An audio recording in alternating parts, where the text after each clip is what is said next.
Alright, this is a huge spoiler. It might just ruin the whole show for some people. Me, I'm gonna continue to watch it. I'm gonna watch the whole season, but bottom line is, boy. So in episode 2, on episode 1, we realized that Elizabeth is dead. That was Anna's 8-year-old daughter. We realized her ex-husband, Doug, left after like 3 years. So in episode 2, they give us this flashback. So it's like you take your daughter to work day, Anna's still at home, it starts raining, and Doug's gonna take Elizabeth to work. The problem is Doug is a lawyer / FBI agent or something, and he takes his daughter to a fucking prison. It's supposed to be an interview for parole or something. He talks to this inmate by the guy named Massacre Mike. He's walking with his daughter into the prison. The security guard lets both of them go in, and even though Mike is handcuffed, Doug and Elizabeth are in the same room with Mike. All of a sudden, the warden comes out of nowhere. He's got to talk to Doug about something. He brings Doug out of the room, closes the door, and accidentally locks it. So while they're talking, in front of the door, my add, Elizabeth is in the room by herself with Massacre Mike. The reason they call him that, and why he's in jail, because he ate 30 fucking people. So I thought the flashback ended there, but boy, I was wrong. Let's get into episode 3. Essentially right at the end of episode 2, Anna thinks she saw a murder across the street. But this guy she got a crush on by the name of Neil, who lives with his daughter Emma, who's about 8 years old. He's got a girlfriend by the name of Lisa. Anna's looking across the window while she's drinking and popping pills, by the way. And she thought she saw Lisa getting killed. She thought her throat was slashed and she ended up collapsing. Now the police end up going to the next door neighbor's house and they find out that Lisa's not there. She went back to work. Apparently she's like a flight attendant or something. So Anna's been doing her own snooping and digging, but it gets caught by Neil. So she goes back to the police to talk to the lady. And we, the audience, find this information out that 8-year-old Elizabeth really did get eaten by Massacre Mike.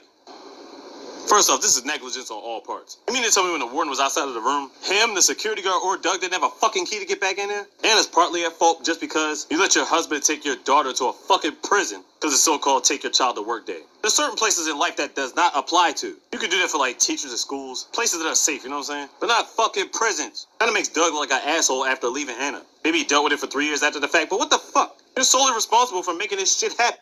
Time in an entire series where you make Michael Ealy look like an asshole. Michael Ealy's played by Doug.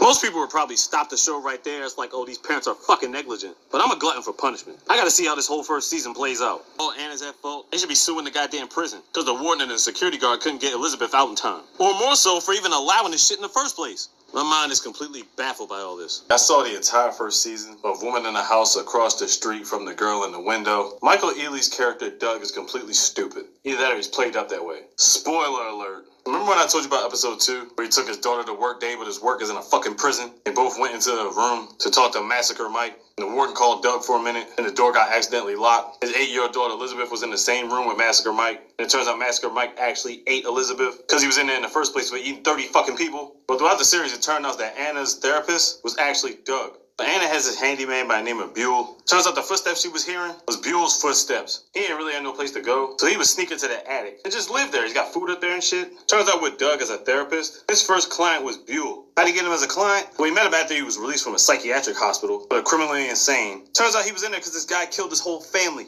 While he had him in therapy, he hired him to be their personal handyman for the house. And he's been there for years. So your daughter got eaten by a serial killer because of negligence. And then you hire a serial killer.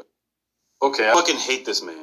And he said it to Anna with confidence like this is some shit you normally do. And while he's giving Anna this therapy session, he's talking to another criminal in the process. First off, you shouldn't be your ex-wife's therapist. You should be a therapist, period, if you're doing this type of shit. So whether or not Buell's been cleared to be among civilized people, he still did this shit. I'm not even gonna tell you who the real killer is. You gotta watch the show for that. It wasn't Buell. It wasn't Neil either. But getting back to Doug. The last episode, he tried to save Anna from being attacked, but Anna already finished off the job. Doug came in there late, and because Rex wasn't around no more, Anna goes back to painting. She's not scared of the rain no more. Her and Doug had this loving, tender moment. But why? It doesn't call for that, especially everything that went down this fucking series. A year fucking later, Doug and Anna get back together, and they end up having another kid.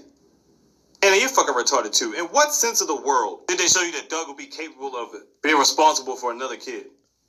He's either completely stupid, completely oblivious, or just flat out negligent. All three just apply in this scenario. Anna ain't no better because he's taking this fucker back. No redeeming qualities for these parents, or lack thereof.